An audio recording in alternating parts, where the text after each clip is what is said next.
அந்த காளான் கடை அண்ணா என்ன பண்ணுவார்னா தட்டில் போட்டு கொடுக்கும்போது ஃபைனல் டச்சா வெங்காயத்தை அப்படி தூவி கொத்தமல்லி அப்படி தூவி கார்ன் சிப்ஸ் எல்லாம் தூவி அப்படி கொடுப்பாரு. அதெல்லாம் சேர்த்து வச்சு சாப்பிடும்போது அவ்வளோ டேஸ்டா அப்படி இருக்கும். அந்த மாதிரி இருக்கும். ஸோ அதே தான் எக்ஸாக்டா எங்க அம்மாவும் பண்ணி கொடுத்துருக்காங்க. வெங்காயம் கொத்தமல்லி ஃபைனல் டச் இந்த கார்ன் சிப்ஸ் எல்லாம் போட்டு கொடுத்துருக்காங்க. இந்த கார்ன் சிப்ஸ் ஸ்பெஷலி வெங்காயமும் கார்ன் சிப்ஸும் அவ்வளோ பிடிக்கும்.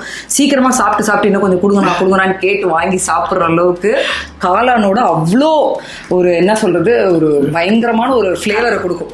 ஒரு கனெக்ட் எஸ் அந்த கனெக்டை கொடுக்கும். அவ்வளோ டேஸ்டா இருக்கும். ஸோ நான் எப்படி காளான் கடையில் சாப்பிடுவேன், அந்த டேஸ்ட் எனக்கு எவ்வளோ பிடிக்கும், அதை நான் எப்படி ரசிச்சிருக்கேன் அப்படின்றது தான் எங்கள் வீட்டில் நாங்கள் பண்ணி காமிச்சிருக்கோம். ஸோ ஒரு வாய் கண்டிப்பாக டேஸ்ட் பண்ணி பார்க்கணும்.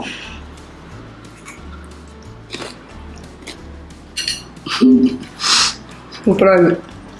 சரிஜா மக்களே சூப்பராக இருக்குது. எங்கள் வீட்டு வெளியில் உங்களுக்கு தெரியாது, பயங்கரமாக மேகெல்லாம் முட்டி தூர ஆரம்பிச்சிச்சு.